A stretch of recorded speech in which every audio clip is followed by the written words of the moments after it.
Premièrement, c'est une très belle comédie, on a beaucoup aimé. Il y a beaucoup de sentiments, de richesse, de jolies choses, de jolies musiques. Et vous jouez très bien. Vous êtes aussi musicienne? Oui, je suis aussi musicienne. Mon premier métier, c'est la musique et donc plus particulièrement la contrebasse. Et donc c'est justement ce premier métier qui m'a amené à écrire cette pièce. Et qu'est-ce que je veux dire?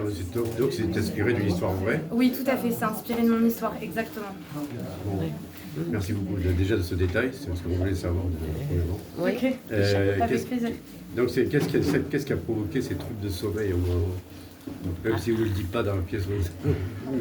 Je vais laisser mon équipe répondre. Qu'est-ce qui a provoqué ces troubles de sommeil? On va demander au psychologue. On va demander au psychologue. À mon avis, je ressens une pression plus ou moins consciente dans ses cours et quelque chose la tarabusque qui l'empêche de dormir. Elle se demande où elle en est, ce qui se passe dans ses cours. Et la maman? Je pense que c'est un des symptômes de traumatisme. Plutôt. Perdre le sommeil. De son enfance peut-être ça De son enfance De aussi, ouais. l'enseignement. Et de l'enseignement, bien sûr. Tout ce qu'elle est en train de vivre. Exactement, ouais. Oui, c'est un tout alors. Et comment finalement vous avez été amené à questionner sur la relation avec votre professeur? Par l'expérience que moi j'ai vécue, quand il y a eu le Covid, j'ai pris du recul sur l'enseignement que j'avais eu et je me suis rendu compte qu'il y avait quand même de nombreuses choses qui ne me semblaient pas normales.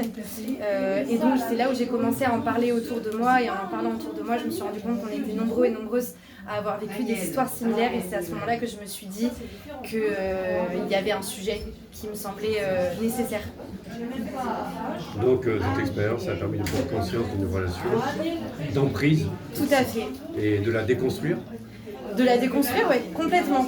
Complètement, et c'est une victoire.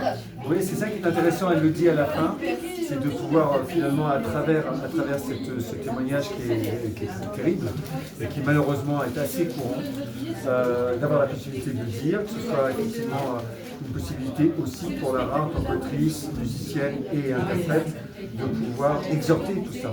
Et je pense que c'est ce qui nous a plu avec nos amis et dans ce choix de mise en scène, dans cette direction de jeu, que ce soit des séquences. Là, il y a quelqu'un qui vient de me dire, les gens qui nous accueillent au milieu du théâtre, qui aiment beaucoup, donc chouette, et qui viennent de dire, c'est intéressant parce qu'on ne se sent pas pris en otage. Alors donc c'est fort, c'est violent parce qu'on expose des choses, mais en même temps, comme les séquences sont construites de façon rapide, ludique, dynamique, il y a plein et de déliés dans cette pièce, finalement on a les informations, mais on est dans une respiration avec des surprises dans nos propres réactions. Et donc pour le public, vous l'avez vu, c'était complet. Et maintenant, voilà, on compte sur vous tous pour en parler. Oui, on est tous Et donc vous allez le jouer jusqu'à quand au studio Héberto? Eh bien, on le joue jusqu'à quand? C'est le 27 mai, non? Jusqu'au 27 mai. Et vous partez à Avignon après ou... Pas pour cette année. D'accord. Il n'y a pas qu'Avignon. Non, c'est sûr, c'est clair. C'est clair. Oui, mais voilà. Oui. Non, c'est chouette justement de pouvoir aller jusqu'à fin mai et plus l'affinité. Ah bah oui. Mais voilà, pour nous c'était une première, on voit ce qui va se passer maintenant.